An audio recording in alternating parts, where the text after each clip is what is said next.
ए भैया ई कौन चीज के हल्ला हो रहा है हो? तोरा मालूम नहीं छ भैया? अरे ना हो, तनी बताओ न। उ जे बेला टाण वाला प्रदीप यादव नहीं छखिन? हाँ हाँ, उनकरे पत्नी पुष्पा देवी दिघी पंचायत से मुखिया प्रत्याशी में खड़ा भेल छे। अच्छा ऐसा बात है। हाँ भैया, और अब की बार पुष्पा देवी के ही जिताना है। पुष्पा देवी जिंदाबाद जिंदाबाद जिंदाबाद, पुष्पा देवी जिंदाबाद जिंदाबाद जिंदाबाद। पुष्पा देवी के मुखिया बनाना है, जीता वाला माला बाइन ही को पहनाना है। सुना हो भैया, अब की बात नहीं भूलाना है।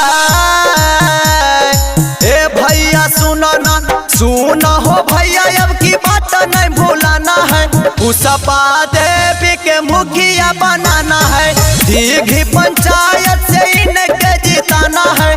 पुष्पा देवी के मुखिया बनाना है, जीता वाला माला बाइन ही को पहनाना है। पुष्पा देवी के मुखिया बनाना है, जीता वाला माला बाइन ही को पहनाना है। पुष्पा देवी को मुखिया बनाना है। पुष्पा देवी जिंदाबाद जिंदाबाद जिंदाबाद, पुष्पा देवी जिंदाबाद जिंदाबाद जिंदाबाद। नेता हवे ईमानदार जी, जी जीता जी हाँ एक बार जी, जीता जी हाँ एक बार जी। ए हो सुनो ना, नेता हवे ईमानदार जी, जीता जी हाँ एक बार जी। के करो झांसा में अब की नया न है। ए चाची सुनो ना, के करो झांसा में अब की नया न है। पुष्पा देवी के मुखिया बनाना है, दिघी पंचायत से इनके जिताना है। पुष्पा देवी के मुखिया बनाना है।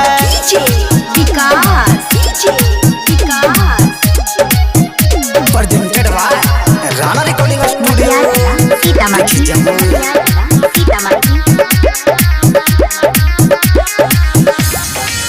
गौवा में करत विकास जी, दिल बताई नराया बास जी, दिल बताई नराया बास जी। ए हो सुनो ना, गौवा में करत विकास जी, दिल बताई नराया बास जी।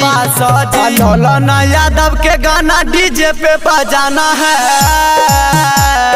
ए भाभी सुनो ना, ललन रोहित के गाना डीजे पे बजाना है। पुष्पा देवी के मुखिया बनाना है, दिघी पंचायत से इनके जिताना है। पुष्पा देवी के मुखिया बनाना है, पुष्पा देवी के मुखिया बनाना है, पुष्पा देवी के मुखिया बनाना है। सुना हो भैया, अब की बात नहीं भूलाना है।